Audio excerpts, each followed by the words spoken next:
The courtroom wasn't full, but every pair of eyes felt heavy on the black woman standing alone at the defense table. She hadn't even spoken yet when the judge leaned forward, voice slicing through the room like she'd already been convicted. "People like you always have excuses," he said, loud enough for the gallery to hear.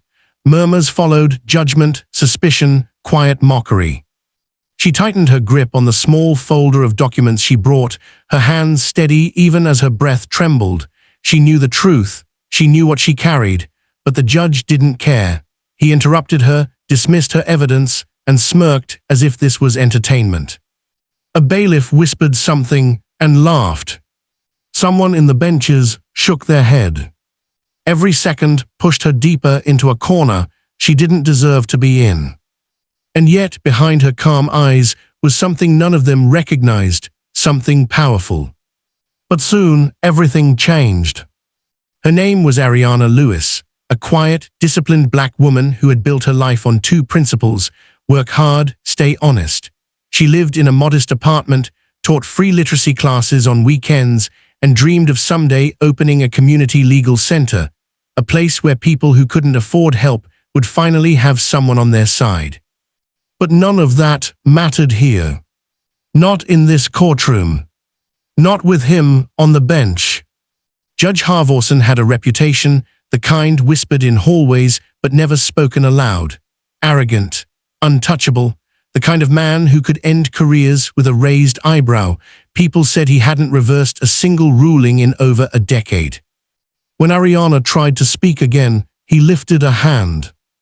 "Ms. Lewis, stop wasting the court's time." A low wave of chuckles rippled from the courtroom seats. She swallowed hard. This wasn't just disrespect, it was dismissal. It was the first cut. "I have documented proof." "You have nothing," he snapped. "You were seen near the missing items. Your explanation is flimsy at best." Ariana felt the eyes again, cold, unforgiving, waiting for her to break. The bailiff shook his head, smirking like he already knew the ending. The clerk rolled her eyes. Inside, Ariana's stomach twisted. She had never been treated this small, this insignificant. And the worst part, no one in the room doubted the judge. He was the law in their eyes, immovable, unquestionable, a man whose confidence came from decades of getting away with his own brand of justice. Ariana lowered her gaze. Not out of defeat, but to steady herself.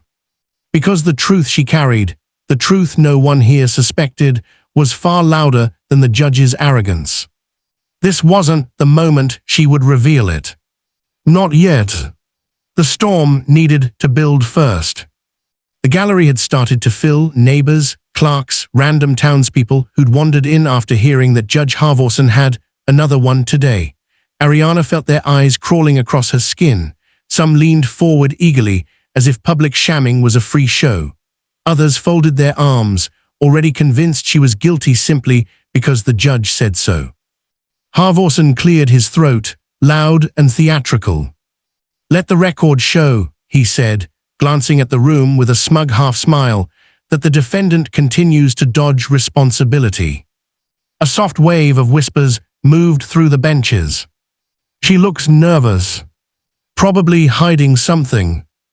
Judge Halvorsen always gets the truth out." Ariana kept her chin steady, her expression calm, but inside she felt the burn of every careless word. She had faced challenges before, but the weight of an entire room rooting against her, that was a different kind of pain. Still, she said nothing. Silence wasn't weakness, not for her. It was patience, precision, timing.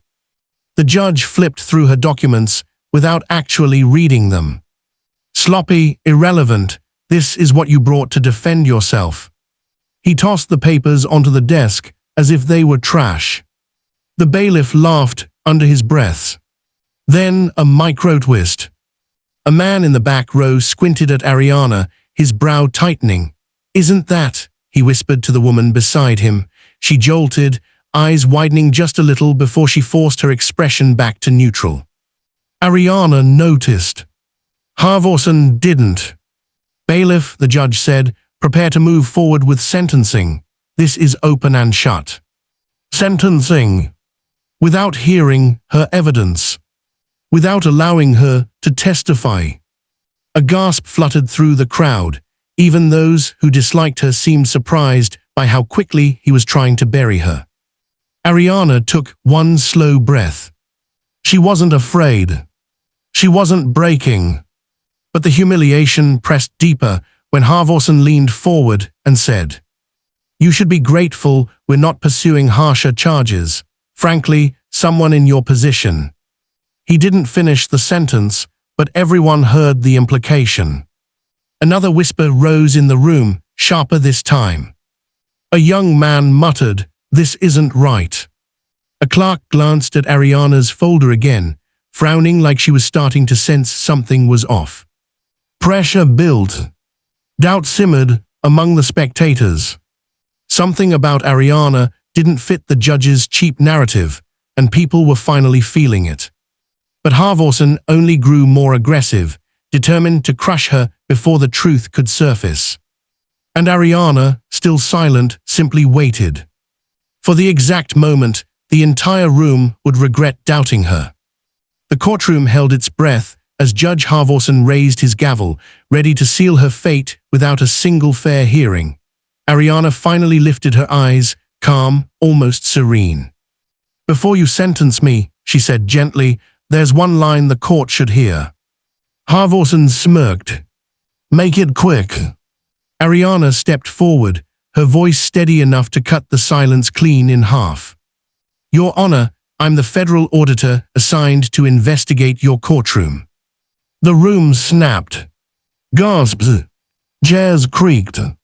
A clerk dropped her pen. Halvorsen went pale. What did you just say?"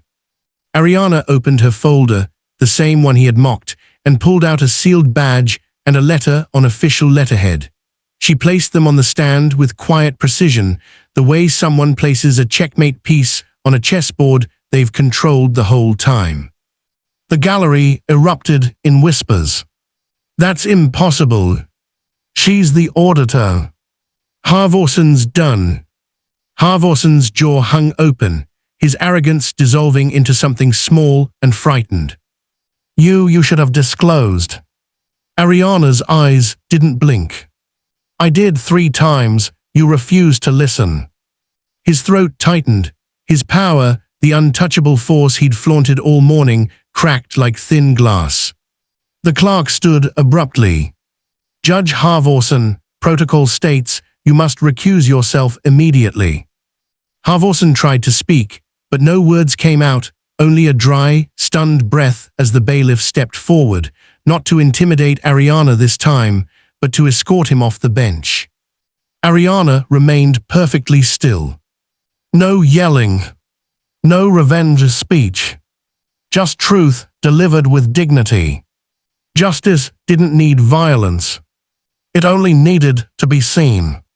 The courtroom felt different now, lighter, clearer, as if the air itself finally recognized Ariana for who she truly was. People who had mocked her minutes earlier now couldn't look her in the eye. The whispers were no longer cruel. They were apologetic, stunned, ashamed. Judge Halvorsen stood beside the bench, hands trembling as officials entered to relieve him of his duties. His voice cracked as he finally spoke. "Ms. Lewis, he swallowed hard.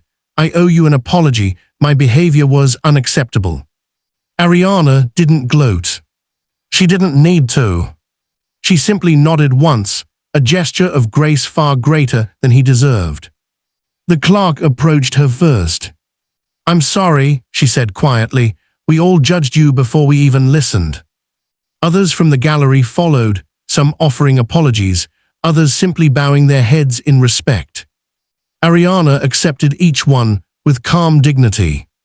She hadn't set out to humiliate anyone. She just wanted the truth to breathe. As she stepped toward the exit, a young woman from the back called out, "Ms. Lewis, what made you stay calm through all of that?" Ariana paused, turning just enough for her voice to reach every corner of the room. "Because people can take your time, your peace, even your reputation," she said softly, "but they can't take the truth, not if you stand in it. The room fell silent, humbled, changed. Ariana walked out of the courthouse with her head high, the respect she'd earned now undeniable. And for everyone who had witnessed that morning, one lesson stayed etched in their minds forever. The quietest person in the room is often the one holding the real power.